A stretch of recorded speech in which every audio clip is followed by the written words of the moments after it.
But no, nothing formal education in terms of that. Definitely a lot of experience in travel though. Like you were saying, the passion for the topic was there. And so the marketing part had to be self-taught.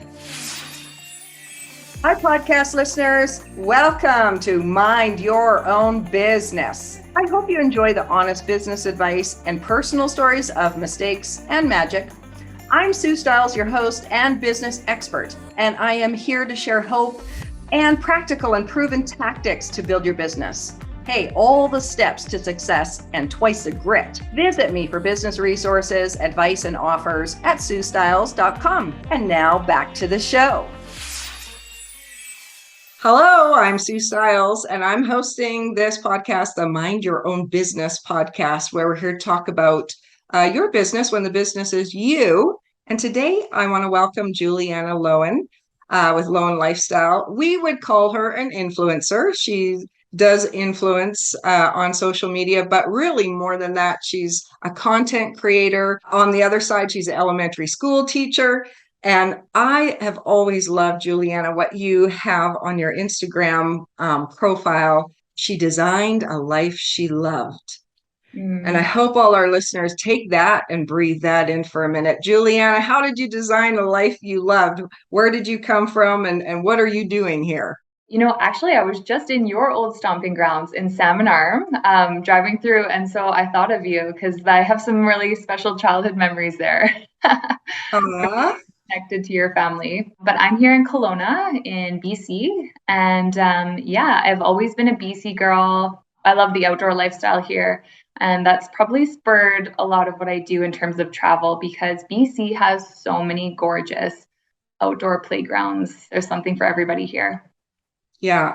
So you love going and doing things yourself, but I guess a lot of people might be wondering, okay, you have a full-time career and you were starting to have a young family. Where did the idea to start sharing that online and with the public come from? How did it come about? When we had our first child, Ben, we actually moved to Abu Dhabi. My husband is also a teacher, so we went over there. We taught at an international school, and for that whole year, we traveled the world. We went to Sri Lanka, we went to the Maldives, we did Europe, we did so many incredible places. And when we got back, I just had this feeling like I've always been a writer. I love writing and I love sharing things through words. I would say whereas my sister is this talented visual artist, I feel like that my heart does that with words. And so when I came back, I just felt so full of stories. And I feel like that's the other thing I've always been is a storyteller. That's why I became an English teacher as well. And I just wanted somewhere to share my stories and to continue sharing them as we continued traveling as a family. And one of the biggest ones was through traveling with a kid, people would say wow, I really admire that you travel with your little one because he was in 14 countries before he turned 2. And so I thought, yeah, I think people don't realize you can still have a lot of fun and see a lot of the world and that it's good for them. And there's certainly some things that are more difficult and some places that we wanted to go but didn't because we had him. But all in all, bringing him was such a rich experience. So yeah, I've just wanted to share that. Good for you. So did it start out as a blog then? Yes. Originally, I found just a news outlet here in Kelowna. And I said, I love your news outlet. You dabble in a little bit of lifestyle. I would love to travel write for you. I said, give me a blog on your page. I want to call it the BC Bucket List Family. And I just want to travel all over BC and share itineraries and things like that with people from Kelowna, day trips, weekend trips, that kind of thing. So I started there. Yeah. Nice. So now here's the thing I find with a lot of entrepreneurs, which I guess you have turned into, is they honestly start out from this passion and then they just want to share their passion. But at a certain point, you can see that it's turning into a business, and a business needs to be marketed and managed from behind the scenes.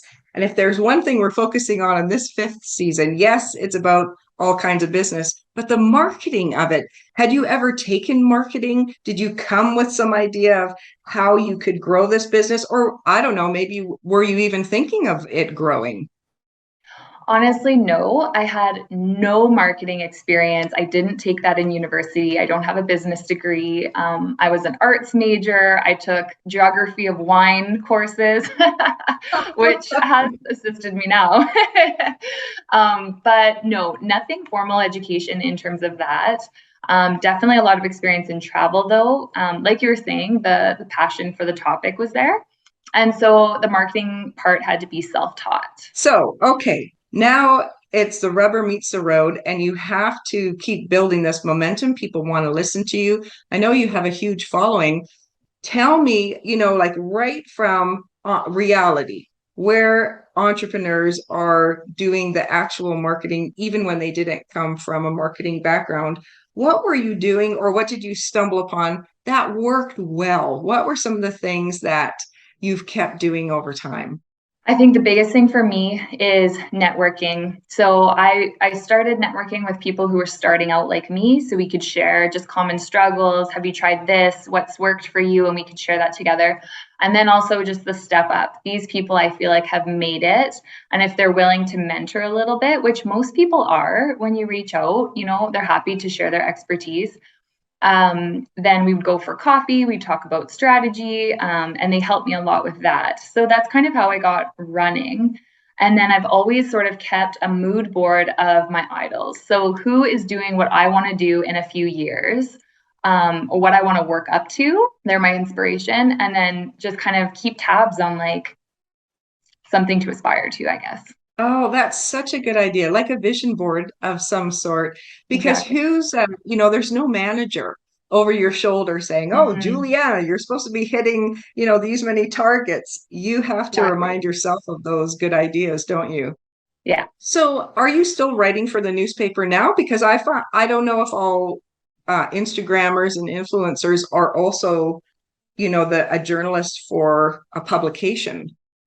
Yeah, so I still write for them. And in my bio, I have a link to all my articles so that people can look at the past ones and things like that.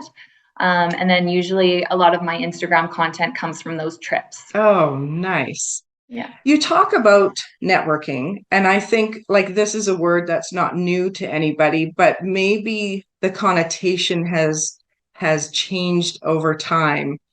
You can't just go out on the street and go, "Oh, I want to be an influencer," or "I want to do these travel blogs more. I want to expand into fashion," because I know you're doing sharing some of the clothes that are good for you as well. Where are you finding people to network with?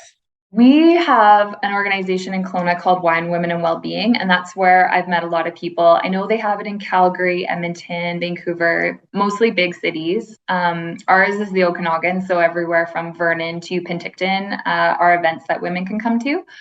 And that was such a great place to meet women of all different kinds of business. And that's also been a unique perspective because then it's taken me sort of outside the box. And they have businesses, so I can help them market. I market some of theirs, and they work with me. And a lot of us have become friends. So that's been a big way for sure. And then through the brands that I've worked with as well, a lot of bigger companies will have a PR department, and those are the people I'll make relationships with. And they'll say, do you want to do this campaign? We discuss all the details. And when I've presented successful content, good engagement for the content that I've made, then they're like, okay, I have this other client, we'd love to work with you again. So it's really about building bridges as well. And no matter what kind of experience you have, just maintaining those relationships in the business world. And yeah, I think like in COVID, a lot of us have sort of gotten away from that networking, but it's kind of time to get back out there. Yeah. And maybe also we're learning to network in a different way. I imagine PR firms for big companies aren't, sitting having a glass of wine at Women and Beyond in Kelowna, but are you reaching out to them? Like, are you picking up the phone and dialing numbers, or are they calling you because they see that you're wearing one of their outfits that you shouted out? Right. It's a little bit of both. Sometimes the place will reach out to me and they'll see me in a hashtag, or they've, found me through a collaboration, or they've just seen my work. Other times, if I have a vision for something that I want to do, a certain trip with a theme, for example, we just got back from Bowen Island near Vancouver. And a photographer and I had this vision to show an elopement there. It was a yoga retreat center. So beautiful, just like nestled on this gorgeous island, right in nature with these really cool A-frame cabins and like luxury cottages. And so I was like, how cool would it be to do a wedding? Let's work with a dress company. Let's stage a wedding. We'll stay there, do the whole experience, the yoga and the community breakfast and all the stuff they had to offer. And we'll do a photo shoot. And so I did a whole article on how to have like a wedding there and then honeymoon on Bowen Island. So in that sense, we reached out to them. We have this idea. They loved it. We went with it. So it's a bit of both. That's awesome. How fun. And I know over the years, our family has enjoyed reading. Where's Juliana and her family gone? What are they doing? And often they're hidden gems that we haven't even heard of, even though we've lived between Calgary and BC. Yeah. And part of that was the same for us. So when COVID hit and I had just gotten this idea to start travel writing, I was like, oh no, this is really bad timing for me. But when it was safe, when the restrictions allowed for it, we traveled within BC and we were able to find those hidden gems a lot easier. And there weren't a lot of tourists in our way. And so, yeah, we got to experience a lot of things. I would always say to Jake, I can't believe this has only been 2 hours away or 3 hours away. Or, so we did a lot of traveling to Vancouver as a kid, but that was kind of it. And then, I was like, Nelson's only 4 hours from me. And it's this amazing little town, So that was really fun. Yeah. Now, okay. So some of the best ways has been networking, and you've talked about those a little bit. Have you stumbled upon anything you tried that didn't work, that was one of the worst experiences that you had in your business?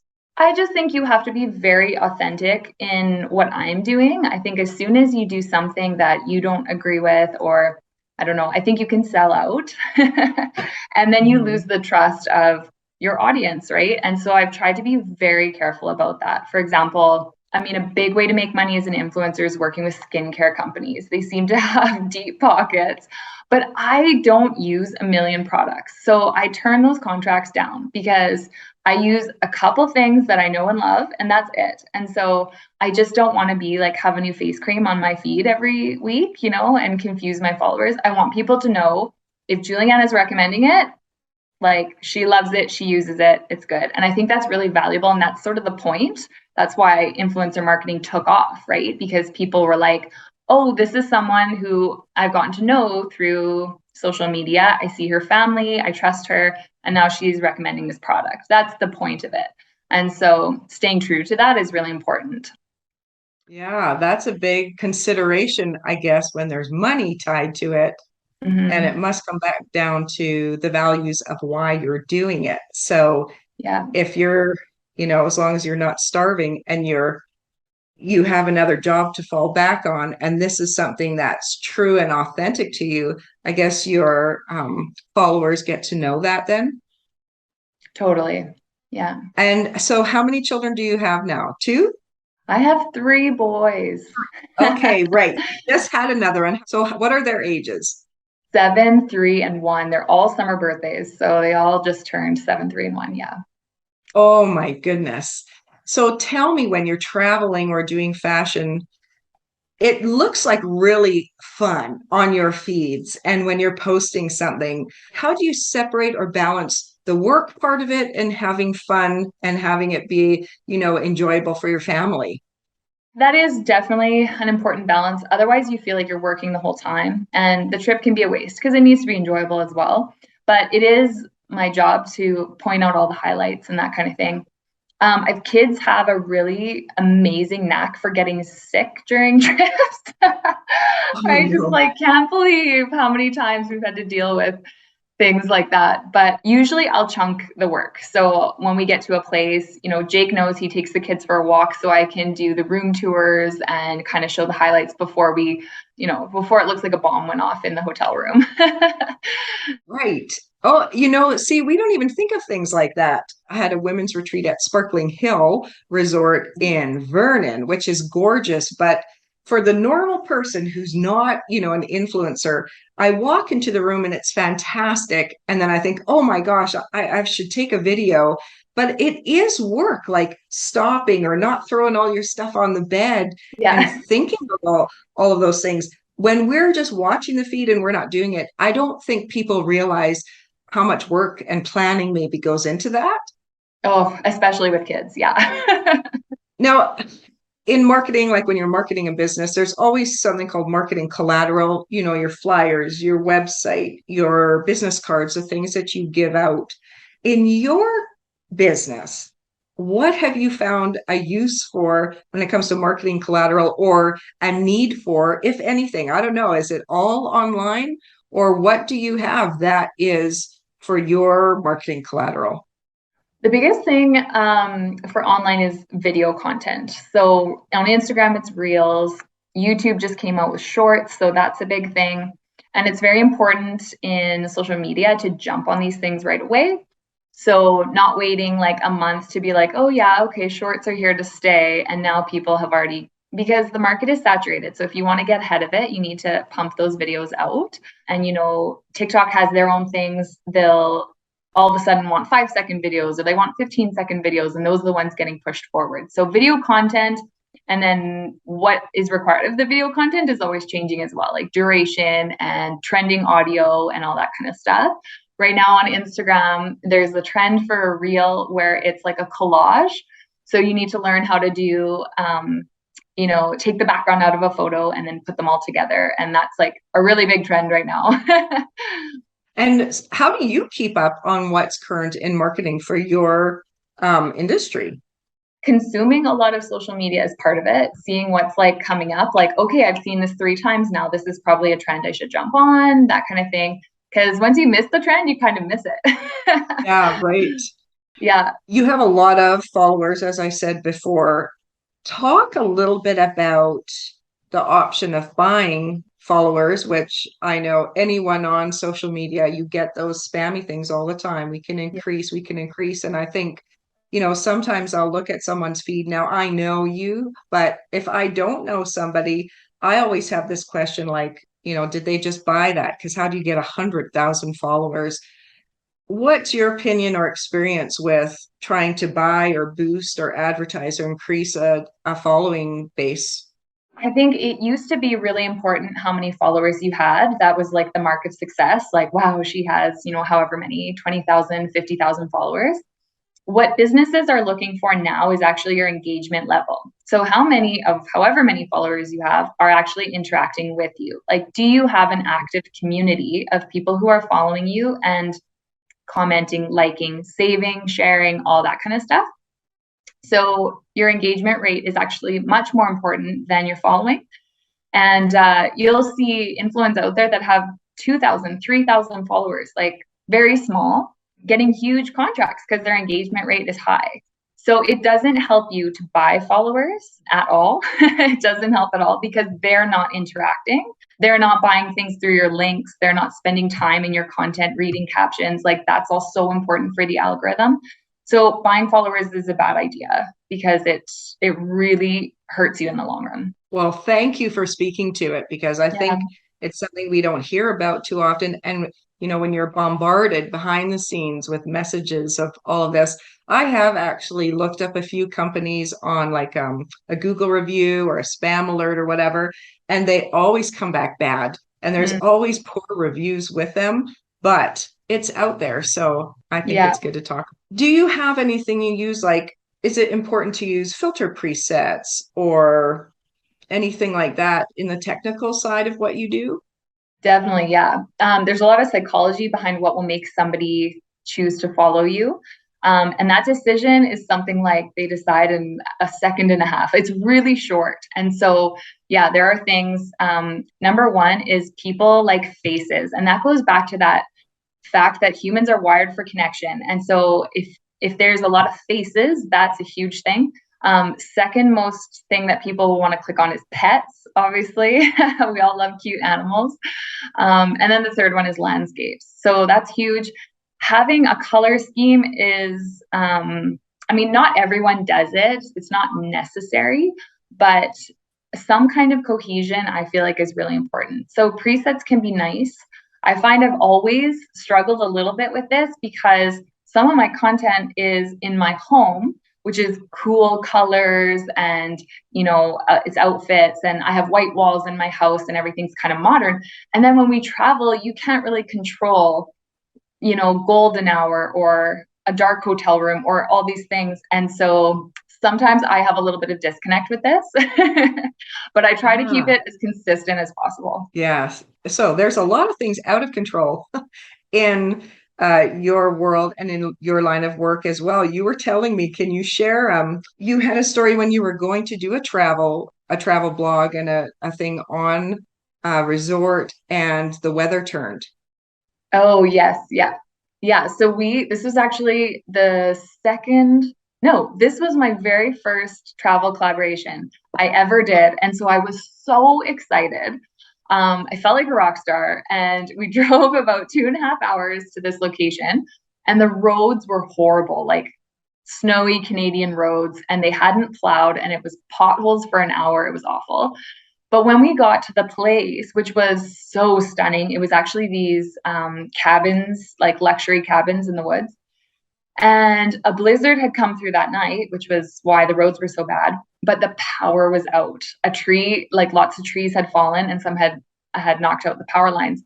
And the lady who owned the place, she was the sweetest soul. And she was just apologizing. She's like, "We haven't had power for me to even reach you and tell you not to come." And she's like, "You've come all this way. You can stay." She's like, "I'm sure the power will be up soon." And so we are like, "Yeah, well, we're not going to drive all the way back home on those terrible roads. We'll stay." And it was freezing. Like these cabins were so cold, no fireplaces or anything. So yeah, sometime in the middle of the night, the power came back on with the heat, but it was so cold, totally out of their control, out of our control. But yeah. Oh, the things that you go through. But you must love what you do then.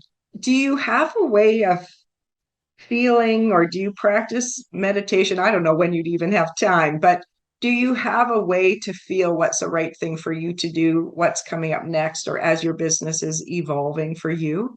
I'm a big believer in saying yes to everything when you're starting out, right?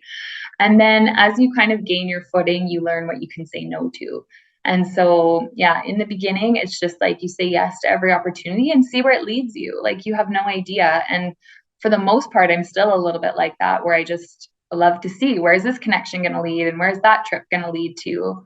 Kind of part of that networking piece, right? Where things all connect. So that's a big part of it for sure. Well, that led right into the question I was going to ask you about, would you have any pieces of advice for business owners going forward? You know, it's a scary place to start, and some people do need to, make sure that the business is successful. They need to earn their money and earn their keep, so to speak. What advice would you give others starting their businesses?